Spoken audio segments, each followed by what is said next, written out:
untuk video pembelajaran kelas 12 SMA Frater Don Bosco Banjarmasin.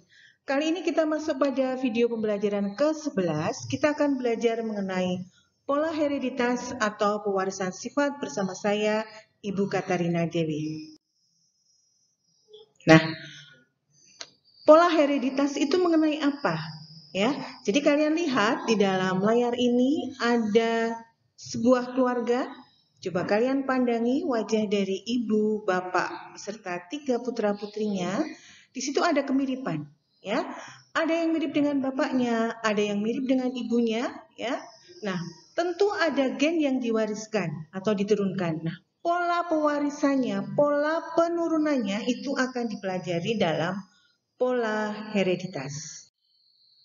Nah, pada pola hereditas ini kita belajar sesuai dengan KD 3.5, yaitu menerapkan prinsip pewarisan sifat makhluk hidup berdasarkan hukum Mendel, dan juga sesuai dengan KD 4.5, yaitu menyajikan hasil penerapan hukum Mendel dalam perhitungan peluang dari persilangan makhluk hidup. Nah, tujuan pembelajarannya apa? Baik, tujuan pembelajarannya adalah sebagai berikut. Melalui diskusi informasi dan literasi, siswa dapat menerapkan prinsip pewarisan sifat makhluk hidup berdasarkan hukum Mendel serta menyajikan hasil penerapan hukum Mendel dalam perhitungan peluang dari persilangan makhluk hidup di bidang pertanian maupun peternakan. Nah, sebelum kita membicarakan lebih lanjut, kita harus tahu dulu istilah-istilah penting dalam genetika, ya. Nah, yang pertama adalah istilah parental. Parental itu induk atau orang tua. Biasa dinotasikan dengan huruf P. Ada P1 berarti parental pertama atau induk pertama. P2 berarti parental kedua. Lalu ada filial. Filial itu adalah keturunan atau anak, ya. Jadi filial itu dinotasikan dengan huruf F. F1 artinya keturunan pertama. F2 artinya keturunan kedua. Lalu ada istilah genotip dari kata gen, yaitu sifat yang tidak tampak, ya. Genotip ini dinotasikan dengan huruf, ya, melambangkan satu sifat tertentu. Misalkan R besar itu akan memunculkan warna merah. R kecil berarti akan memunculkan warna putih, ya. Dan juga ada R besar, R kecil. Lalu ada istilah fenotip. Nah, kalau fenotip adalah sifat yang tampak, yang kelihatan, yang dapat dilihat, ya. Fenotip ini misalkan warna merah pada bunga, ya. Warna merah ini tampak karena adanya gen R besar. Putih, warna putih akan tampak karena adanya R kecil. Lalu ada istilah homozigot. Nah, homozigot itu adalah gen yang sama atau alel, sepasang alel yang sama. Misalkan kalau huruf besar semua, R besar, atau R kecil. Jadi semua besar atau semuanya kecil, itu namanya homozigot. Nah, sedangkan heterozigot itu beda, ya. Jadi satu alel, sepasang alel yang dibentuk dari gen yang berbeda. Ada yang besar, ada yang kecil. Jadi R besar, R kecil, K besar, K kecil. Jadi itu namanya heterozigot. Nah, lalu apa yang dimaksud dengan istilah dominan? Dominan adalah alel atau gen yang mendominasi, yang memunculkan sifat yang dominan, ya. Misalkan R besar itu akan memunculkan sifat merah, ya, atau warna merah. Sehingga R besar itu dia muncul sendiri pun warna yang akan ditampilkan sudah merah. Nah, kalau resesif kebalikannya adalah sifat yang kalah, ya, oleh sifat dominan. Biasanya dinotasikan dengan huruf kecil. Misalkan sifat dominannya R besar berarti sifat resesif atau yang kalah adalah R kecil. Kemudian ada pengertian dari istilah monohibrid. Mono satu, ya. Monohibrid artinya persilangan dengan satu sifat beda. Misalkan bunga warna merah disilangkan dengan bunga warna putih. Jadi hanya warna, ya, hanya dalam hal warna. Jadi monohibrid.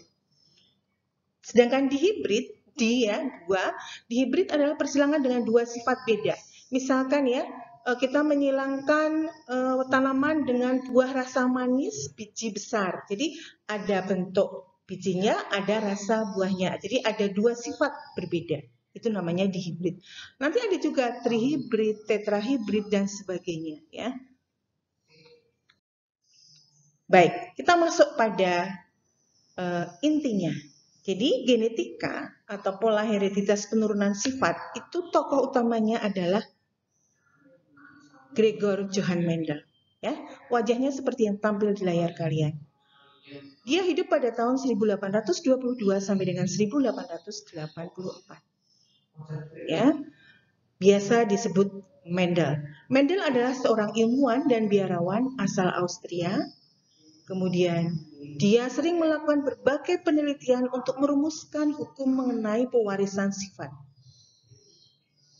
Nah, Mendel ini dalam setiap penelitiannya menggunakan kacang ercis atau kacang kapri ya untuk penelitiannya. Nama ilmiah dari kacang ercis atau kapri ini adalah Pisum sativum.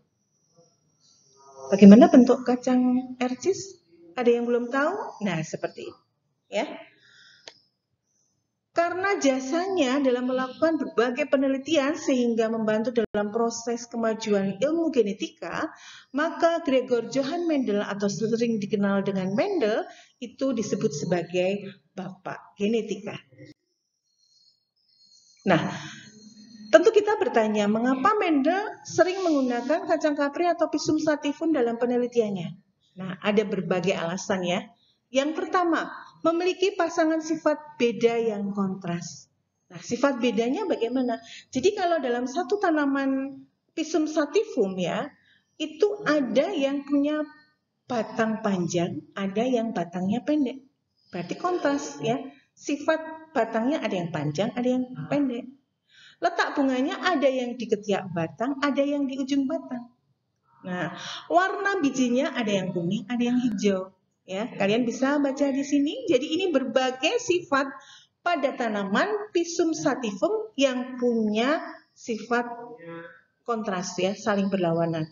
Ya, sehingga tanaman ini sering dipilih sebagai penelitian tentang genetika. Yang kedua, tanaman ini dapat melakukan penyerbukan sendiri. Dan kemudian yang ketiga, mudah dilakukan penyerbukan silang. Lalu tanaman ini berumur pendek, jadi tidak terlalu lama dalam melakukan penelitian. Dan keistimewaan yang lain, tanaman ini mempunyai keturunan yang banyak. Oke? Nah, kita masuk pada persilangan hukum Mendel yang pertama. Dikenal dengan hukum pemisahan pasangan alel secara bebas atau hukum segregasi dan berlaku pada persilangan monohibrid. Jadi persilangan dengan satu sifat beda. Kita lihat ya bagaimana proses persilangannya. Jadi Mendel dalam hal ini menggunakan tanaman Pisum sativum atau ercis atau kacang kapri dengan biji bulat dan biji keriput. Parental pertama, kalian perhatikan, yaitu induk jantan ya, dengan alel B besar fenotipnya bulat, disilangkan atau dikawinkan dengan ya induk betina dengan alel B kecil, fenotipnya keriput. Berarti B besar itu, gen B besar itu mendominasi ya, dia memunculkan warna bulat. Gametnya, gamet dari B besar itu adalah B besar. Gamet dari B kecil adalah B kecil. Kemudian ya, gamet ini ya akan menyatu, terjadi penyatuan gamet, membentuk keturunan pertama atau F1, B besar dengan B kecil sehingga membentuk B besar B kecil di mana fenotipnya adalah bulat. Mengapa bulat? Karena B besar sifat yang mendominasi. Ya, bulat. 100% anaknya bulat. Jadi, berapapun keturunannya pada persilangan ini akan dihasilkan kacang ercis dengan biji bulat. Nah, kemudian dilanjutkan penelitiannya dengan mengawinkan sesama F1 sehingga F1 ini akan menjadi P2, induk kedua. Ya, disilangkan antara B besar B kecil dengan sesamanya. Ya, B besar B kecil sama-sama berfenotip bulat. Gametnya adalah B besar dan B kecil, sama yang satunya B besar dengan B kecil gametnya. Ya. Kemudian terjadi persilangan, ya, sehingga dihasilkan keturunan kedua atau F2. Perhatikan, B besar dengan B besar menghasilkan B besar. B besar dengan B kecil menghasilkan B besar B kecil. B kecil dengan B besar menghasilkan B besar B kecil. Ya, huruf besar tetap ditulis yang pertama. B kecil dengan B kecil menghasilkan B kecil B kecil. Sehingga kemungkinan keturunannya jika dikawinkan sama F1 ada 4 keturunan dengan genotif B besar ya.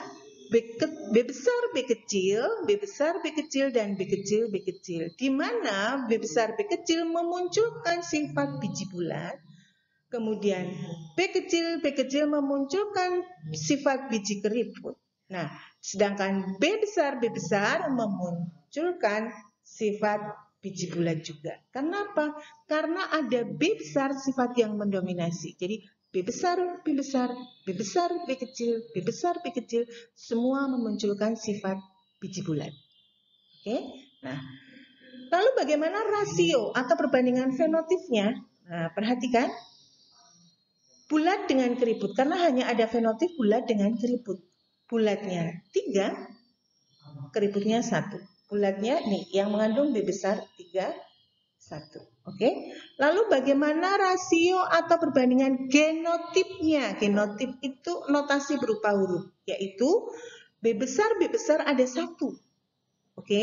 B besar B kecil ada 2. Ya. Lalu B kecil ada 1. Berbeda ternyata ya. Rasio fenotipnya 3:1. Rasio genotipnya 1:2:1. Nah, inilah yang disebut dominasi penuh. Mengapa disebut dominasi penuh? Karena ada satu gen dominan, bila muncul sendiri maupun muncul bersama, dia sudah memunculkan sifat tertentu. Ya, sifatnya menang di antara sifat yang resesif. Oke, paham? Baik, kita lanjutkan pada buku Mendel pertama yang berikutnya. Nah, di sini disilangkan, di sini memakai bunga pukul 4 atau Mirabilis jalapa dengan warna merah dan putih. Perhatikan ya, parental 1 atau induknya yang jantan warna merah, M besar disilangkan dengan warna putih ya, betinanya warna putih, M kecil. Oke. Kemudian gamet dari M besar adalah M besar. Gamet dari M kecil adalah M kecil. Sehingga kalau dikawinkan, maka hasilnya adalah F1 yang semuanya adalah M besar M kecil. Ya, gimana M besar M kecil ini fenotipnya adalah merah muda. Muncul sifat baru di antara merah dan putih adalah merah muda. Jadi seluruh keturunan F1-nya 100% M besar M kecil atau merah muda. Dilanjutkan pada persilangan berikutnya, berarti F1 dikawinkan dengan sesamanya ya. Jadilah P2 ya, parental kedua. Nah, M besar M kecil merah muda dikawinkan dengan M besar M kecil yaitu merah muda. Sehingga gametnya M besar dan M kecil, di sini gametnya M besar dan M kecil. Jika disilangkan maka hasilnya atau F2 dilihat M besar dengan M besar, muncullah M besar warna merah. M besar dengan M kecil, muncullah M besar M kecil, warna merah muda. M kecil dengan M besar, muncullah M besar M kecil. Ya, M besar M kecil ini warna merah muda. Lalu M kecil dengan M kecil, muncullah M kecil, warna putih. Oke, ini merah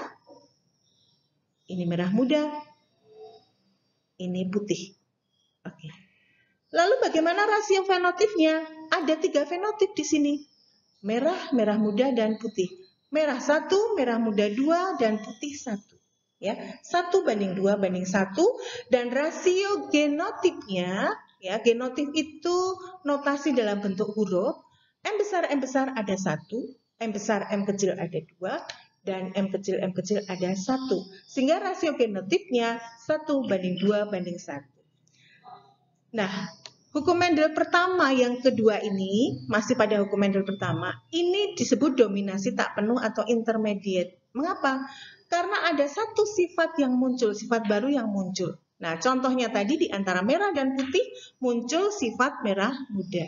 Ya, sehingga gen yang dominan tadi, ya M besar tadi, tidak sepenuhnya mendominasi penuh. Paham ya? Baik. Nah, di akhir ini Ibu berikan latihan. Mudah sekali kalau kalian mengikuti ini dari awal. Kalau belum jelas, video ini bisa diputar berulang-ulang ya. Ada 2 soal. Yang pertama Ibu bacakan. Kelinci berambut hitam atau H besar dikawinkan dengan kelinci berambut putih atau H kecil menghasilkan keturunan pertama atau F1 berupa kelinci berambut kelabu. Bila kelinci berambut kelabu dikawinkan dengan kelinci berambut putih, bagaimana rasio fenotip F2-nya? Ditanya rasio fenotip F2-nya. Yang kedua, hasil persilangan bunga pukul 4 atau Mirabilis jalapa hasilnya 50% merah, 50% putih. Bagaimana genotip keduanya? Nah, kalian diminta mencari induknya, ya. Diminta mencari induknya, lalu mencari genotip anak-anaknya, di mana fenotipnya 50% merah, 50% putih. Ya, langsung dikerjakan. Selamat mengerjakan. Jangan lupa jawaban dikirim ke Ibu. Ibu tunggu ya. Baik, demikian video pembelajaran kita kali ini. Video berikutnya masih membahas tentang hukum Mendel, karena hukum Mendel yang kedua belum kita bahas. Terima kasih anak-anakku atas perhatiannya. Selalu patuhi protokol kesehatan, jaga diri baik-baik. Sampai jumpa, salam sehat, Tuhan memberkati.